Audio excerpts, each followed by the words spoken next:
శ్రీ విశ్వావసునామ సంవత్సరంలో 7వ రాశి తులారాశి ఫలితాలు చెప్పుకుందాం.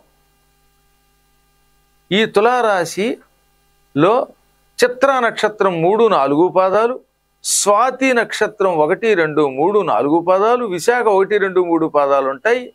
ఈ రాశి వారి నామబీజాక్షరముల గురించి తెలుసుకుందాం. అవి చిత్రం 3, 4 పాదాలకి రా రి, స్వాతి 1, 2, 3, 4 పాదాలకి అరుకారము రే రో తా, విశాఖ 1, 2, 3 పాదాలకి తి తూ తే. ఇవి కేవలం ఉచ్చరించాలి, వీటితో పేర్లు పెట్టుకోకూడదని మళ్ళీ చెబుతూనే ఉన్నాం. ఈ రాశి వారికి ఆదాయం 11, వ్యయం 5, రాజపూజ్యం 2, అవమానం 2. ఈ రాశి వారికి ఈ సంవత్సరం అనేక శుభ ఫలితాలు లభిస్తున్నాయి. గురుకటాక్షం బాగా ఉంది కనుక ఎందులో గడువు పెట్టినా ఆశావహంగా ఉంటుంది. సానుకూల ఫలితాలు వస్తాయి, ఆత్మవిశ్వాసం పెరుగుతూ ఉంటుంది, జీతాలు పెరుగుతాయి, వ్యాపారాభివృద్ధి ఉన్నది. వడ్డీతో వ్యాపారం చేసే వాళ్ళకు కూడా, ధర్మ ప్రకారంగా వడ్డీతో వ్యాపారం చేసే వాళ్ళకు కూడా బాగుంటుంది. సంవత్సరం ఆదాయం బాగున్నా శని సంచారం వల్ల అప్పుడప్పుడు చికాకులు, శత్రువులు వస్తారు. కానీ నవగ్రహ స్తోత్రం వల్ల శత్రువులు మిత్రులు అవుతారు. రైతులకి బాగుంటుంది. మొదటి పంట కంటే రెండవ పంట ఎక్కువ బాగుంటుంది. తెలివితేటలు అభివృద్ధి చెందుతాయి. ఈ సంవత్సరం జ్ఞాపక శక్తి బాగా పెరుగుతుంది. విద్యార్థులకు అన్ని విధాలుగా అనుకూలంగా ఉంది. 2 పరీక్షలు కూడా రాణిస్తాయి. ఏకాగ్రత కలుగుతుంది, ముఖవర్చస్సు పెరుగుతుంది, ఆదాయం పెరుగుతుంది. ఆరోగ్య సమస్యలు మధ్య మధ్యలో వస్తూ ఉంటాయి, పోతూ ఉంటాయి.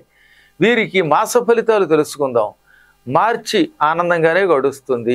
2025 ఏప్రిల్లో ఆరోగ్యం బాగుంటుంది. కొంచెం వ్యయం ఎక్కువగా ఉంటుంది, అస్థిరత ఎక్కువగా ఉంటుంది. ఈ సమయంలో వీలున్నంత వరకు ఆదిత్యాయ చ సోమాయ మంగళాయ బుధాయ చ గురు శుక్ర శనిభ్యశ్చ రాహవే కేతవే నమః అనే స్తోత్రం చేసుకోండి.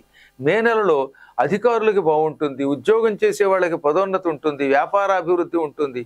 జూన్లో మానసికమైన అశాంతి ఉంటుంది. శరీరము, పొట్ట, ఊపిరితిత్తులు వీటికి సంబంధించిన రోగాలు, ఆ రోగాల వల్ల ఖర్చు పెరుగుతాయి. సూర్యుడిని ధ్యానం చేసుకోండి.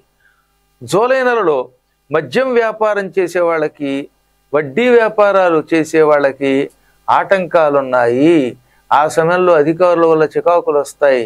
ఆ సమయంలో శనైశ్చర స్తోత్రం చేసుకోండి.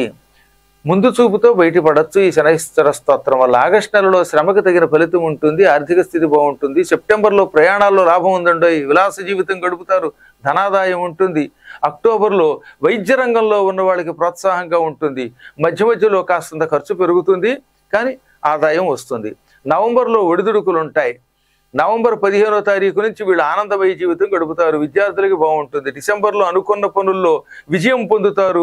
ఉద్యోగాభివృద్ధి ఉంటుంది, వ్యాపారాభివృద్ధి ఉంటుంది. 2026 జనవరి నుంచి వీళ్ళకి చాలా బాగుంటుంది.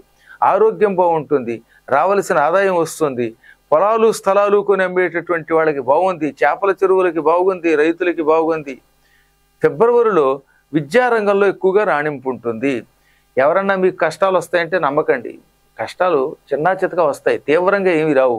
వీలున్నంత వరకు నవగ్రహ స్తోత్రం చేసుకుంటే అన్నిటిలోంచి బయటపడి శుభం పొందుతారు.